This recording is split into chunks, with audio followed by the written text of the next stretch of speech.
نحمده ونصلي على رسوله الکریم اما بعد۔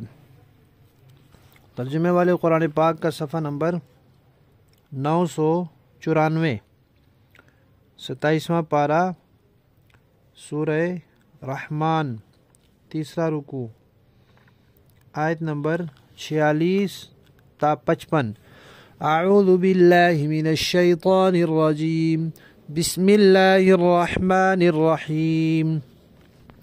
وَلِمَنْ خَافَ مَقَامَ رَبِّهِ جَنَّتَانِ فَبِأَيِّ آلَاءِ رَبِّكُمَا تُكَذِّبَانِ ذَوَاتَا أَفْنَانٍ فَبِأَيِّ آلَاءِ رَبِّكُمَا تُكَذِّبَانِ فِيهِمَا عَيْنَانِ تَجْرِيَانِ فَبِأَيِّ آلَاءِ رَبِّكُمَا تُكَذِّبَانِ فِيهِمَا مِن كُلِّ فَاكِهَةٍ زَوْجَانِ فَبِأَيِّ آلَاءِ رَبِّكُمَا تُكَذِّبَانِ مُتَّكِئِينَ عَلَى فُرُشٍ بَطَائِنُهَا مِنْ إِسْتَبْرَقٍ وَجَنَى الْجَنَّتَيْنِ دَانٍ فَبِأَيِّ آلَاءِ رَبِّكُمَا تُكَذِّبَانِ صدق اللہ العظیم۔ گزشتہ آیات میں دوزخ کا اور کفار کے انجام کا تذکرہ تھا، اب ایمان والوں کے انجام کا تذکرہ ہے۔ اور چونکہ سب ایمان والے درجے میں برابر نہیں ہوتے، اس لیے آخرت میں ان کا مقام بھی ایک جیسا نہیں ہے۔ کچھ ہیں جو اعلیٰ درجے کے متقین ہیں، پہلے ان کا حال بیان کیا ہے۔ اعلیٰ درجے کے متقی کون ہیں؟ جو دنیا میں ہر وقت خدا خوفی میں رہتے ہیں، ہر وقت ان کو یہ دھڑکا لگا رہتا ہے کہ بھئی ہم نے اللہ کے حضور پیش ہونا ہے، ہم نے وہاں جواب دہ ہونا ہے، ہم سے کوئی کام ایسا نہ ہو جائے جو اللہ کی رضا کے خلاف ہو، جو شریعت کے خلاف ہو، جو سنت کے خلاف ہو، جو حضور اور صحابہ کے طریقے کے خلاف ہو۔ ان کو ہر وقت یہ دھڑکا رہتا ہے، ہر وقت وہ خدا خوفی کی حالت میں رہتے ہیں۔ تو ہر وقت خدا خوفی کی حالت میں رہنے والے اعلیٰ درجے کے متقی ہوتے ہیں۔ تو ان کے لیے فرمایا کہ دو باغ ہیں، دو نعمتوں کا تذکرہ کیا۔ آج کے اس سبق میں دو نعمتوں کا تذکرہ ہے، ایک باغوں کا اور ایک ان کے بستروں کا، اور پھر ان باغوں کے 4 وصف بیان کیے ہیں۔ پہلا وصف یہ ہے کہ وہ جو دونوں باغ ہیں ان کی شاخوں والے ہوں گے، ان میں جو درخت پودے ہوں گے ان کی بہت شاخیں ہوں گی، بیلیں ہوں گی، کیونکہ شاخوں کے ساتھ باغ کی رونق ہوتی ہے۔ اور دوسرا وصف یہ بیان کیا کہ اس میں پانی کا چشمے ہوں گے، پانی کے 2۔ باغ کے اندر پانی ہو تو اس کے باغ کی تر و تازگی میں بھی وہ معاون ہوتا ہے اور خوبصورتی میں بھی وہ اضافہ کرتا ہے۔ تو چشمے ہوں گے 2، چلتے ہی رہیں گے، بہتے ہی رہیں گے، خشک نہیں ہوں گے، بند نہیں ہوں گے۔ اور ان باغوں میں میوے ہوں گے طرح طرح کے۔ زوجان کا لفظ ہے، جوڑے کے لیے بھی بولا جاتا ہے، طرح طرح کے لیے بھی بولا جاتا ہے، یعنی کئی قسموں کے ہوں گے، کئی رنگتوں کے ہوں گے، کئی ذائقوں کے ہوں گے۔ اور ممکن ہے کہ وہاں جو تازہ پھل ہوتے ہیں اس کے ساتھ خشک میوہ جات بھی ہوں، جیسے بادام ہے، جیسے اخروٹ ہے وغیرہ۔ بھئی کئی قسموں کے ہوں گے پھل، میوے ہوں گے۔ اور چوتھا وصف یہ بیان کیا کہ ان کے جو میوے ہوں گے پکے ہوئے، وہ بالکل قریب ہوں گے، جس حالت میں بھی انسان ہوگا آسانی سے اس کو حاصل کر لے گا، اس کے لیے کوئی تگ و دو نہیں کرنی پڑے گی، درختوں پر نہیں چڑھنا پڑے گا۔ یہ تو 4 اوصاف بیان کیے ان 2 باغات کے۔ اور دوسری نعمت بیان کی ان کے بستروں کی۔ لفظ بولا ہے یہاں بطائنہا، بطائن کہتے ہیں استر کو، جو کپڑا دوہرا ہو اس کے اندر والے حصے کو استر کہتے ہیں۔ اسی طرح اگر دو کپڑے ہوں، جیسے انسان ایک قمیض پہنتا ہے ایک نیچے بنیان پہنتا ہے، تو نیچے والے کپڑے کو استر کہتے ہیں۔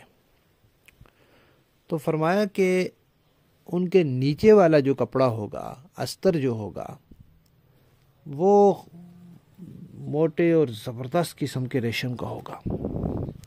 حالانکہ عام طور پر اوپر والا کپڑا عمدہ ہوتا ہے، بہترین ہوتا ہے، نیچے والا کپڑا سادہ بھی چل جاتا ہے، میلا بھی، پرانا بھی چل جاتا ہے، یعنی کچھ تھوڑا بہت پھٹا پھٹا ہوا بھی ہے تو چل جاتا ہے، لیکن اوپر والا تو بہترین صاف ستھرا ہوتا ہے اور عمدہ قسم کا ہوتا ہے۔ تو ان کا تو نیچے والا کپڑا بہترین ریشم کا ہوگا، تو اوپر والے کا حال تو پھر سبحان اللہ، اندازہ کر لو کہ وہ کتنا عمدہ ہوگا۔ یعنی کپڑوں میں بہترین کپڑا ریشم، اور ریشم میں بہترین ریشم وہ والا، اور وہ تو ان کا نیچے والا کپڑا ہوگا، تو اوپر والے کا پھر کیا ہی کہنے۔ اور ہر آیت کے بعد وہ سبق دہرایا ہے کہ اب بتاؤ تم اپنے رب کی کون کون سی نعمتوں کو جھٹلاؤ گے۔ لفظی معنی دیکھیے، والمن، اور اس شخص کے لیے جو خافا، ڈرا، مقامہ، کھڑا ہونے سے، رب بھی، اپنے رب کے سامنے، جنتان، اس کے لیے دو باغ ہوں گے، فَبِأَيِّ آلَاءِ رَبِّكُمَا تُكَذِّبَانِ، ذواتا افنان، افنان بمعنی شاخوں، ذواتا معنی والے، شاخوں والے ہوں گے، ٹہنیوں والے ہوں گے، ان کے درخت گنجے نہیں ہوں گے، بغیر ٹہنیوں والے نہیں ہوں گے۔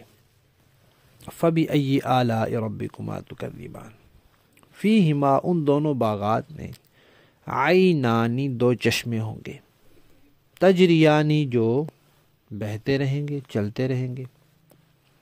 فَبِأَيِّ آلَاءِ رَبِّكُمَا تُكَذِّبَانِ، فیہما، ان دونوں باغات میں، من کلی فاکہۃ، ہر پھل کے، ہر میوے کے، زوجان، کئی قسمیں ہوں گی یا جوڑے ہوں گے۔ فَبِأَيِّ آلَاءِ رَبِّكُمَا تُكَذِّبَانِ، متکئین، وہ ٹیک لگائے ہوئے ہوں گے، تکیہ لگائے ہوں گے، علی فرشن، ایسے بستروں پر، بطائنہا، جن کا استر، اندر والا کپڑا، من استبرق، موٹے ریشم کا ہوگا، وجنا، اور ان کے پکے ہوئے پھل، الجنتینی، دونوں باغوں کے، دان، قریب ہوں گے۔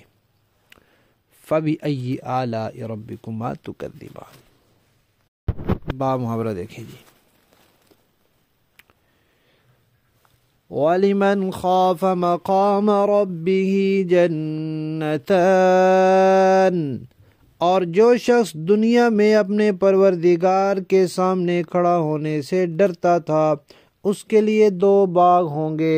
فَبِأَيِّ آلَاءِ رَبِّكُمَا تُكَذِّبَانِ، اب بتاؤ کہ تم دونوں اپنے پروردگار کی کون کون سی نعمتوں کو جھٹلاؤ گے۔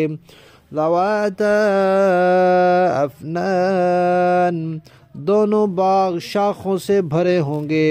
فَبِأَيِّ آلَاءِ رَبِّكُمَا تُكَذِّبَانِ، اب بتاؤ کہ تم دونوں اپنے پروردگار کی کون کون سی نعمتوں کو جھٹلاؤ گے۔